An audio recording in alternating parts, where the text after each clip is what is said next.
वन्देऽहं श्रीगुरु श्रीयुता पदकमलं।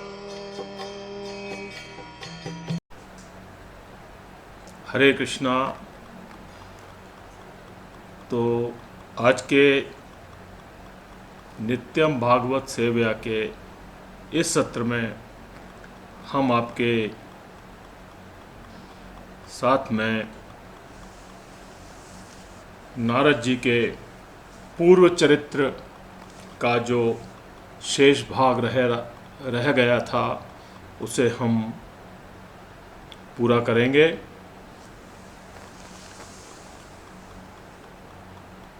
तो ये जो कि एक भाग हम पहले हमारे इस चैनल पर बता चुके हैं, नारद जी के चरित्र के विषय में, किस प्रकार से उन्हें साधुओं का संग मिला और वह किस प्रकार से भगवत भक्ति में संलग्न हो गए। और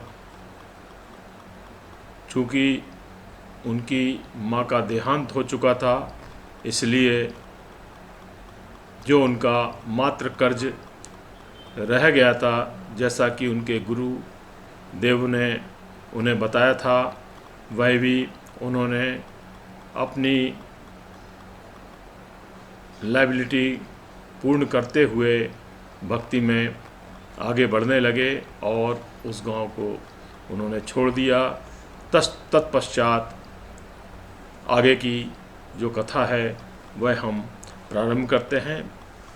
तो नारद जी के पूर्व चरित्र का शेष भाग पार्ट 2 आपके सम्मुख हम पेश कर रहे हैं, बता रहे हैं।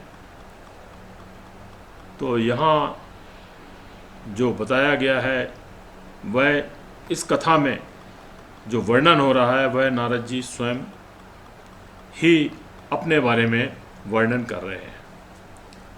तो यहाँ बताते हैं कि ज्ञान का अनुभव भक्ति से होता है। संत तुकाराम महाराज कहते हैं कि मैंने अपनी आँखों से अपना मरण देखा है, अपने आत्मस्वरूप को निहारा है। मन ईश्वर में लगा हो और ईश्वर का स्मरण करते करते यदि शरीर छूट जाए तो मुक्ति मिलती है। मन को ईश्वर का स्मरण कराने के लिए जप बगैर कोई साधन नहीं है। तो इसीलिए नित्य प्रतिदिन हमें हमारे मिनिमम कम से कम 16 माला का जप आवश्यक रूप से करना चाहिए। यहाँ बताया गया है कि जप ही वो साधन है जिससे कि ईश्वर का स्मरण करने के लिए, मन को हमेशा ईश्वर में लगाने के लिए जप के सिवा कोई भी साधन नहीं है। जब जीभ से जप करो तभी मन से स्मरण करना ही चाहिए। सारा जीवन जिसके पीछे गया होगा वही अंतकाल में याद आएगा। यानी जीवन भर यदि आप जप करते रहेंगे तो मृत्यु निकट आने के समय आपको भगवान का स्वतः ही स्मरण होने लगेगा। चूँकि आपने सारे जीवन जप किया है, भगवान का नाम लिया है, तो अंतकाल कौन याद आएगा। जिस प्रकार से अजामिल जी को भी अंतकाल में उन्होंने अपने पुत्र का नाम नारायण रखा, तो अंतकाल में उन्हें नारायण नारायण का स्मरण आया और वह बैकुंठ लोक चले गए। तो सारा जीवन जिसके पीछे गया होगा वही अंतकाल में याद आएगा। अंतकाल तक मेरा जप चलता रहा, ऐसा नारद जी बता रहे हैं कि अंतकाल तक मेरा जप चलता रहा।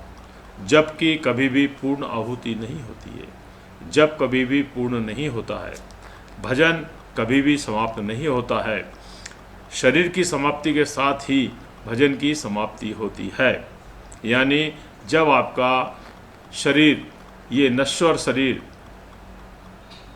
से आत्मा, जीव रूपी आत्मा निकल जाएगी, तभी ये शरीर कोई काम नहीं करेगा और ये शरीर नष्ट हो जाएगा। उसके साथ ही आपका भजन की समाप्ति होगी। जीवन के अंत तक भजन करना है। अंत काल में राधा कृष्ण का चिंतन करते मैंने शरीर का त्याग किया। तो यहाँ नारद जी बता रहे हैं कि उन्होंने अपने पूर्व जन्म में किस प्रकार से उनके शरीर का उन्होंने त्याग किया, उन्होंने किस प्रकार से अपना शरीर छोड़ा। तो अंत काल में राधा कृष्ण का नाम स्मरण करते करते उन्होंने अपने शरीर को त्यागा। अपनी मृत्यु मैंने प्रत्यक्ष देखी, मुझे मृत्यु का कष्ट नहीं हुआ। इसके बाद मैं ब्रह्मा जी के यहाँ जन्मा। तो ब्रह्मा जी के यहाँ उनके जप के प्रताप के कारण इतना उनका जप परिपक्व हो चुका था, जिसके कारण उनको अगले जन्म में ब्रह्मा जी के यहाँ जन्म मिला।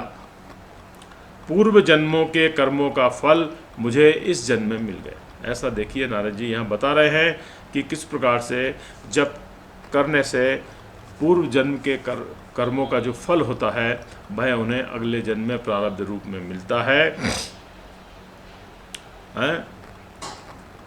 मेरा नाम नारद रखा गया। पूर्व जन्म में किए गए भजन से मेरा मन स्थिर हुआ। मेरा मन संसार की ओर जाता ही नहीं। अब मेरा मन चंचल नहीं होता है। अब तो मैं सतत परमात्मा का दर्शन करता हूँ। तो नारद जी बता रहे हैं कि किस प्रकार उनका मन एक जगह स्थिर हो गया है एवं हमेशा उनका मन परमात्मा में लगा रहता है। एक दिन मैं गोलोक धाम में गया, जहाँ सतत रामलीला होती है। वहाँ श्री राधा कृष्ण का मुझे दर्शन हुआ। मैं कीर्तन में तन्मय हुआ। श्री कृष्ण कीर्तन में मुझे अति आनंद प्राप्त हुआ। प्रसन्न होकर राधा जी ने मेरे लिए प्रभु से सिफारिश की कि नारद जी को प्रसाद दें। श्री कृष्ण जी ने मुझे प्रसाद दिया। व्यास जी ने पूछा, प्रसाद में प्रभु ने तुम्हें क्या दिया? तो नारद जी जो अपनी आत्मकथा व्यास जी को बता रहे हैं, तब व्यास जी ने उत्सुकतावश नारद जी से यह प्रश्न किया कि आपको भगवान ने प्रसाद के रूप में क्या दिया? तब नारद जी ने कहा कि प्रसाद के रूप में प्रभु ने मुझे यह तंबूरा दिया है। तंबूरा यानी भगवान जो नारद जी जो अपने स्वयं हमेशा उनके हाथ में वीणा रहती है, हमेशा बजाते रहते हैं और नारायण नारायण कहते कहते हमेशा उनके कंठ से हमेशा नारायण का ही स्मरण निकलता रहता है। और भगवान ने फिर नारद जी को कहा कि हमेशा कृष्ण कीर्तन करते करते जगत में भ्रमण करो और मुझसे जुदा हुए अधिकारी जीवों को मेरे पास लाओ। यानी हम लोग हमेशा से भगवान के नित्य जीव रहे हैं, यानी हम परमात्मा और जीवात्मा में कोई अंतर नहीं है, हम भी परमात्मा के ही अंश हैं। लेकिन चूँकि हम हमारे कर्मों एवं हमारी आसक्तियों के कारण भगवान से हम स्वतंत्र अपनी कार्य शैली करना चाहते थे, उस कारण हम स्वतंत्रता के कारण भगवान से अलग हो गए हैं। लेकिन जीव का नित्य स्वभाव यही है कि वह हमेशा कृष्ण का दास रहे, बना रहे। तो जीव का यह स्वभाव है कि भगवान का नित्य दास है एवं नित्य उनकी सेवा करे। लेकिन चूंकि हम भगवान से विमुख हो गए हैं, अतः भगवान ने नारद जी को आदेश दिया कि तुम यह तंबूरा लेकर, यह वीणा लेकर पूरे संसार का भ्रमण करो, मेरा कीर्तन करो, और जो जीव मुझसे अलग हो गए हैं उन्हें मेरे साथ वापस लाओ। संसार प्रभाव में बहते हुए जीवों को हमारी ओर लाओ। जो संसारी हो चुके हैं, जो इंद्रिय तृप्ति भोग विलासों में लगे हुए हैं और भगवान को विस्मरण कर चुके हैं, उन्हें हमारे पास लाओ। भगवान को कीर्तन भक्ति अति प्रिय है। भगवान को कीर्तन करना बहुत प्रिय है। भगवान के सामने नृत्य करना, कीर्तन करना बहुत ही प्रिय होता है। अतः हमें भी नित्य प्रतिदिन भगवान के साथ नृत्य करना चाहिए, जिसके कारण हमें दुनिया के सामने नृत्य नहीं करना पड़ेगा, दुनिया के सामने नहीं नाचना पड़ेगा। तो हम प्रति दिवस हमें कीर्तन करना चाहिए। हरे कृष्णा कृष्णा कृष्णा हरे हरे, हरे राम राम राम हरे हरे।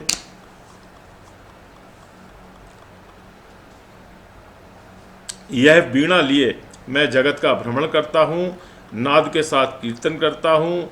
अधिकारी जीवों को या कोई योग्य चेला मिले तो उसे प्रभु के धाम में ले जाता हूँ। मुझे रास्ते में ध्रुव मिला। ध्रुव महाराज की यहाँ कथा आ रही है कि नारद जी ध्रुव महाराज के गुरु थे, और नारद जी को जब ध्रुव महाराज मिले तो वह उन्हें प्रभु जी के पास ले गए।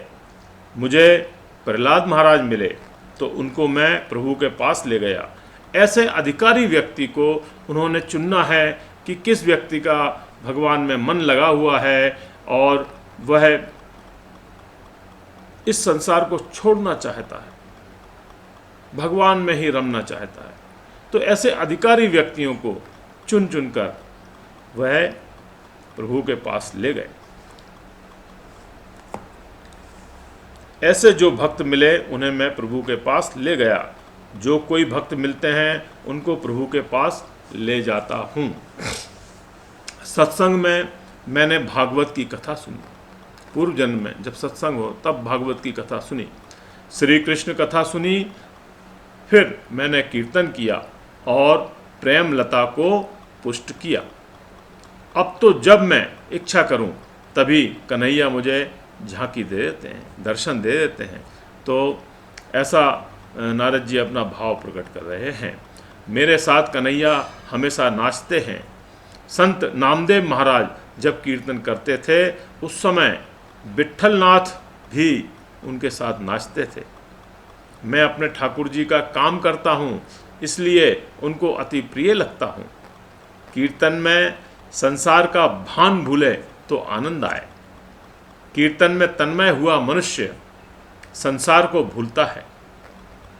कीर्तन से सारे संबंध छूटते हैं और प्रभु के साथ संबंध बंधता है, जुड़ता है। संसार का ध्यान छोड़ने का प्रयत्न करो। कीर्तन में आनंद कब आता है? जब जीभ से प्रभु का कीर्तन, मन से उनका चिंतन करेंगे और दृष्टि से उनके स्वरूप को निहारेंगे, तभी आनंद आएगा।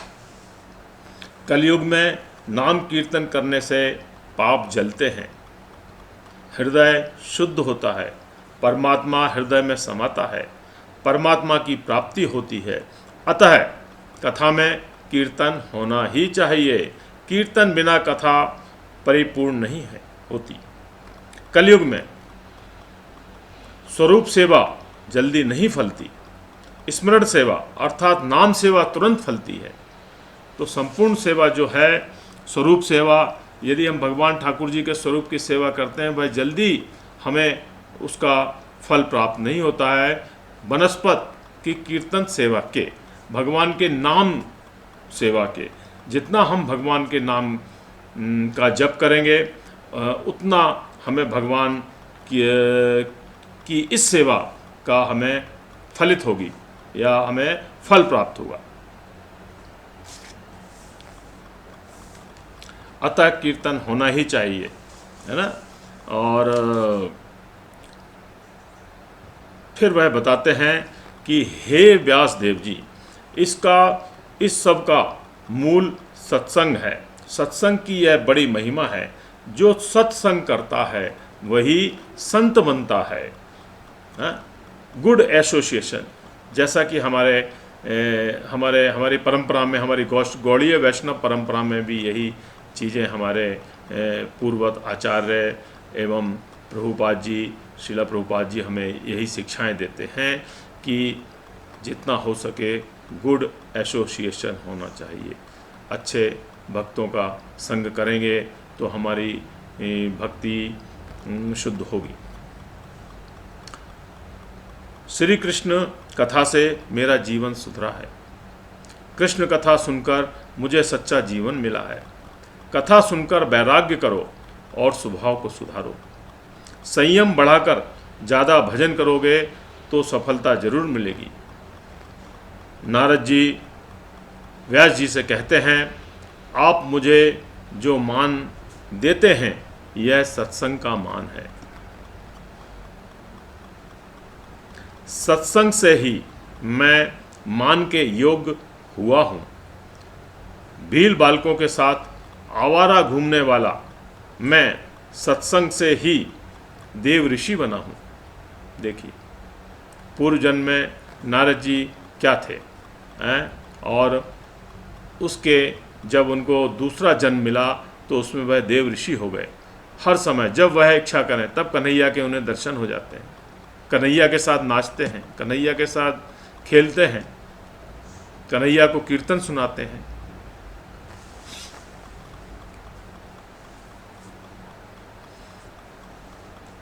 तो नारद जी पूर्व जन्म में क्या थे? दासी पुत्र थे। सच्चे साधु संत की सेवा से उनका जीवन सुधरा। संत स्वयं तीर्थ रूप है। संत जंगम तीर्थ है। जंगम तीर्थ पारसमणि लोहे को सोना बनाता है, फिर भी लोहे को अपने जैसा नहीं बनाता, परंतु संत अपने संसर्ग में आए हुए को अपने जैसा बनाते हैं। संत करे आपु समाना मनुष्य देव होने के लिए बनाया गया है। मनुष्य की भगवान ने जो रचना की है वह मनु से देवता की ओर ले जाने की है। जैसा कि भागवतम के प्रथम स्कंद के तृतीय अध्याय का 28वें श्लोक में जहाँ बताया गया है कि किस प्रकार से हमें हमारी जो जीव तत्व की जो हमारी चेतना है, हमें उसे किस तरह से कितने % मात्रा में हमें डेवलप करेंगे तो हम देवताओं की ओर हो सकते हैं। जैसे कि जीव तत्व में वह जीव तत्व ब्रह्मा जी के रूप में वह तत्व 73 या 78% ब्रह्मा जी में वह तत्व पाए जाते हैं। तो हमारे में तो हम तो संसारिक लोग हैं, हमारे में नहीं है, हमारे में तो 1% 2% भी होगा, लेकिन हम भजन साधन से, हमारे साध्य से, साधना से धीरे धीरे उस परसेंटेज की मात्रा को बढ़ा सकते हैं और 78% तक लेके जा सकते हैं। यानी देवता की श्रेणी में मनुष्य आ सकता है, ऐसा यहाँ कहा गया है। और मनुष्य को देव होने के लिए कितने गुणों की आवश्यकता है, ये 4 गुण बताए हैं। पहला बताया गया है गुण जो है वह है संयम, और दूसरा है सदाचार, तीसरा गुण है स्नेह और चौथा गुण है सेवा। तो 4 गुण बताए गए हैं कि संयमित व्यक्ति होना चाहिए, सदाचारी होना चाहिए और हमेशा सभी जीवों के प्रति उसमें स्नेह होना चाहिए और सेवा होना चाहिए, सेवा भाव होना चाहिए।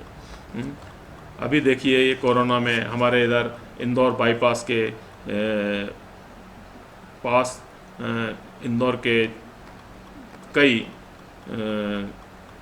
गणमान्य नागरिक इतनी सेवा कर रहे हैं, जो मजदूर अपने घर से बेघर हो चुके हैं एवं अपने घरों की ओर जा रहे हैं, उन लोगों की बड़ी ही सेवा में संलग्न हैं। उनको शरबत पिलाया जा रहा है, जगह जगह पानी, ठंडा, चप्पल, जूते, तो नर सेवा नर सेवा भी हमें करने से नारायण की प्राप्ति हो सकती है। तो नर और नारायण एक ही है। जीव भी परमात्मा का ही अंश है, तो इसीलिए हमें सेवा भाव भी हमेशा हमारे अंदर होना चाहिए। ये 4 गुण सत्संग बिना नहीं आते। ये 4 गुण उन्हीं व्यक्तियों में को प्राप्त होंगे जो सत्संग यानी गुड एसोसिएट होंगे, अच्छे लोगों का संग करेंगे, साधु संग करेंगे। सत्संग का फल भागवत में बताया गया है। सत्संग से नारद जी दासी पुत्र से देव ऋषि हुए हैं। मनुष्य माया का दास बना है, सत्संग से वह इससे छुटकारा पा सकता है। सच्ची भक्ति का रंग लगता है, फिर इसे प्रभु के बिना चैन नहीं मिलता। नारद जी का यह चरित्र भागवत का बीजारोपण है। हमने यह देख लिया कि जब बिना जीवन सुधरता नहीं, जब के बिना जीवन नहीं सुधरेगा। दान से धन की शुद्धि होती है। यदि आपके पास अधिक मात्रा में धन है तो आपको उसे अवश्य ही दान करना चाहिए, जिससे कि आपके धन की शुद्धि हो। एवं ध्यान करने से मन की शुद्धि होती है और शरीर की शुद्धि स्नान से होती है। लेकिन मन को शुद्ध करने के लिए हमेशा हमारे जीवन में ध्यान का महत्व बताया गया है। हमें भगवान का ध्यान करना चाहिए। और पर उपकार से भी मन की मलिनता पूर्णता नहीं धुलती है, इसलिए ध्यान और जप की आवश्यकता है।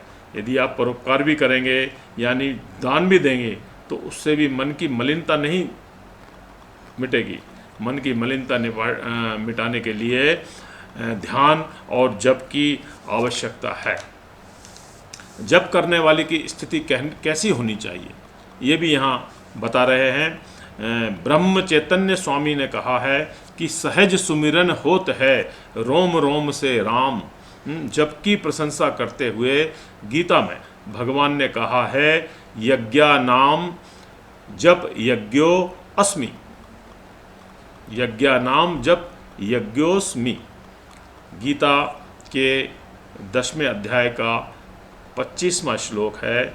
एवं रामदास स्वामी ने दासबोध में भी लिखा है कि जप करने से जन्म कुंडली के ग्रह भी सुधरते हैं। 1 करोड़ जप करने से तन सुधरता है, अर्थात आरोग्य की प्राप्ति होती है। ये कौन बता रहा है? ये रामदास स्वामी जी अपने ग्रंथ, उनका जो ग्रंथ है दासबोध, उसमें उन्होंने लिखा है। एवं 2 करोड़ जप करने से द्रव्य सुख मिलता है, अर्थात धन की प्राप्ति होती है। 3 करोड़ जप करने से पराक्रम सिद्ध होता है, यश कीर्ति मिलती है। 4 करोड़ जप करने से सुख की प्राप्ति होती है। 5 करोड़ जप करने से ज्ञान की प्राप्ति होती है। 6 करोड़ जप करने से अंदर के शत्रुओं का विनाश होता है। एवं 7 करोड़ जप करने से स्त्री को सौभाग्य सुख मिलता है, स्त्री को पति सुख और पुरुष को पत्नी सुख मिलता है। 8 करोड़ जप करने से मरण सुधरता है और अपमृत्यु टलती है, मृत्यु स्थान सुधरता है। यानी आपके मृत्यु की जो जिस काल में जिस देश में मृत्यु होनी है वह भी सुधर जाएगी। 9 करोड़ जप करने से इष्ट देव की झांकी होती है। जिस भगवान का भी, राम का, कृष्ण का, बलराम जी का, आप चाहे जिसका भी नाम लें, जो आपके इष्ट देव हैं उसका आप जप करिए, सुमिरन करिए, तो आपको अपने इष्ट देव की झांकी प्राप्त होगी, उनके सुंदर दर्शन होंगे।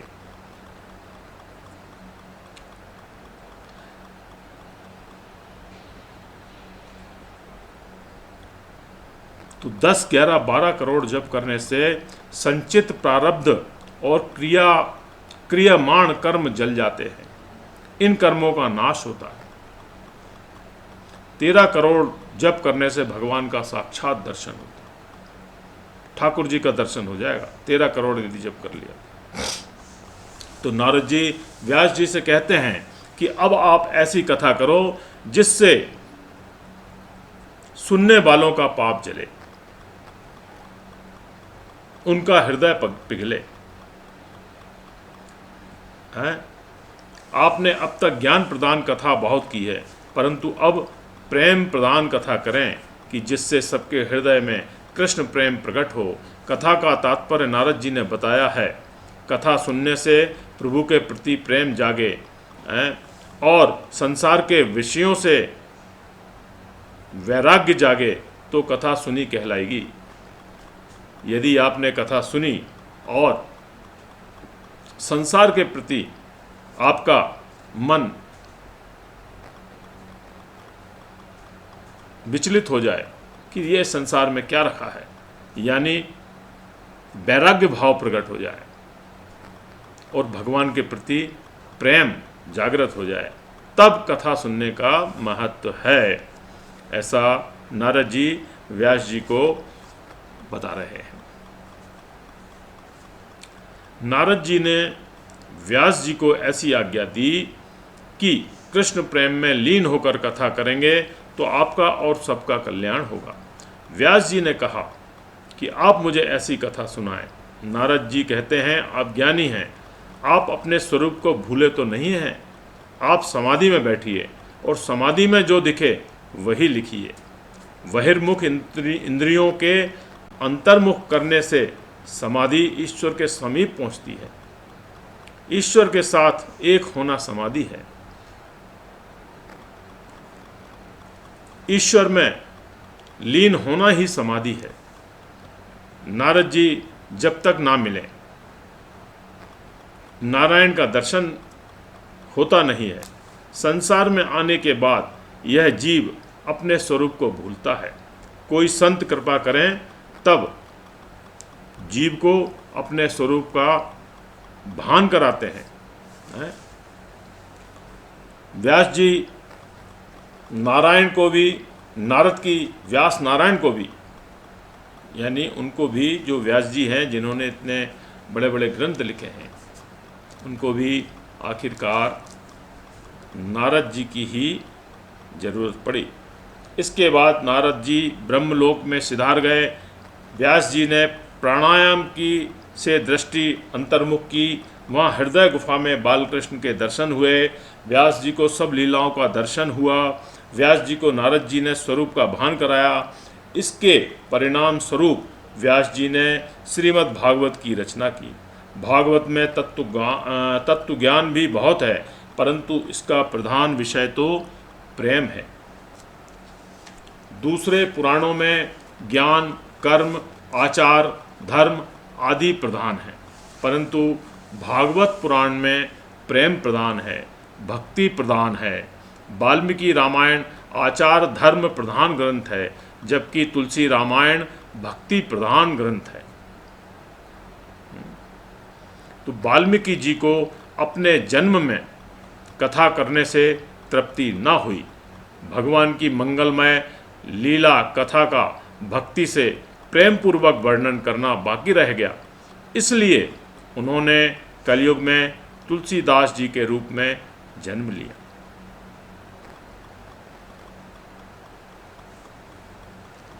तो यहाँ बताया गया है कि वाल्मीकि जी को अपने जन्म में कथा करने से तृप्ति नहीं हुई थी। तो वाल्मीकि जी ही, जिन्होंने, जो रामायण के रचयिता हैं, उन्होंने ही तुलसीदास जी के रूप में आकर फिर रामचरितमानस को रचा कलयुग में। कलि कुटिल जीव निस्तार हित वाल्मीकि तुलसी भयो।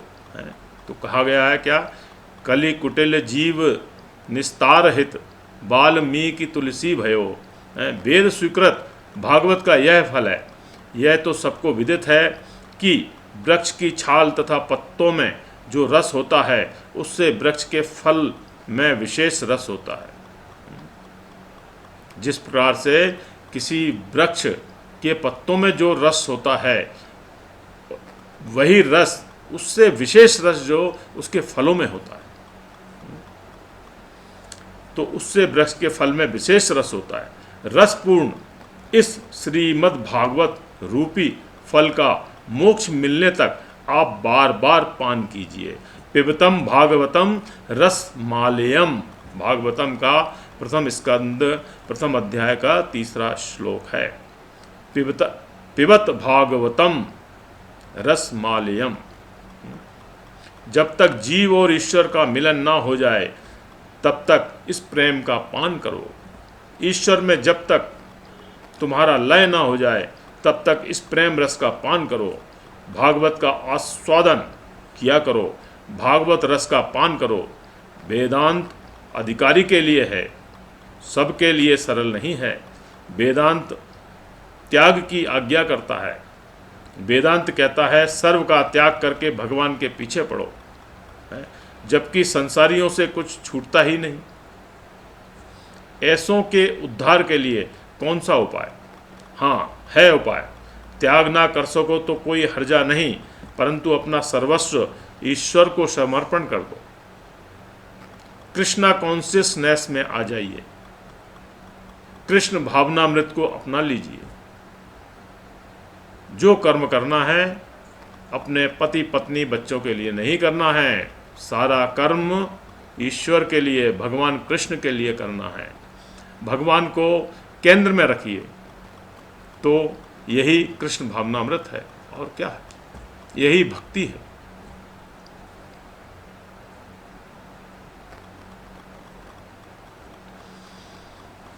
परंतु अपना सर्वस्व ईश्वर को समर्पण करो और अनासक्त रहकर ही उसे भोगो। व्यास जी ने ब्रह्मसूत्र बनाया, योग दर्शन पर भाष्य रचा, परंतु उनको लगा कि कलयुग के मानव भोग परायण होंगे और उसी कारण उनसे इस योग में प्रवृत्ति नहीं हो सकेगी। उसके लिए करुणा करके यह भागवत शास्त्र रचा। परीक्षित को निमित्त बनाकर संसार में फंसे लोगों के लिए व्यास जी ने यह भागवत की कथा की है। भागवत खासकर संसारियों के लिए है। तो हरे कृष्णा, आज के इस सत्र में हमने जो नारद जी के पूर्व चरित्र का प्रथम भाग कुछ समय पहले लिया था, वह मेरे नित्यम भागवत सेवया के YouTube चैनल पर है। उसी का यह शेष भाग था नारद जी के पूर्व चरित्र का, और किस प्रकार से उन्होंने व्यास जी को भगवान का ध्यान कराया है, और किस तरह से व्यास जी ने श्रीमद् भागवतम महापुराण की रचना की, जो कि हम संसारियों के लिए है। अतः हमें ये भागवतम रूपी रस का नित्य प्रतिदिन पान करना चाहिए। ये ग्रंथ नहीं है, ये ग्रंथ रूप में स्वयं ठाकुर जी विराजमान है। तो प्रतिदिन जैसा आपसे हो सके, 1 श्लोक 2 श्लोक जो हो सके वैसा आप कर सकते हैं। और मुझे आप आज्ञा दीजिए, और मेरा आप सभी से विनय निवेदन है कि ये जो हमारा नित्यम भागवत सेवया का ये जो हमारा YouTube पर चैनल है, इसे आप सभी लोग सब्सक्राइब करें, उसको लाइक करें, शेयर करें, ताकि अधिक से अधिक लोगों के बीच में नित्यम भागवत सेवया कथा का प्रसारण हो सके, प्रचार हो सके। यही मेरा आप सभी लोगों से विनय है। पुनः आप सभी लोगों का बहुत बहुत धन्यवाद। हरे कृष्णा कृष्णा कृष्णा हरे हरे, हरे राम राम राम हरे हरे। जय श्रीला प्रभुपाद की जय, ग्रंथराज श्री भागवतम की जय। हरे कृष्ण।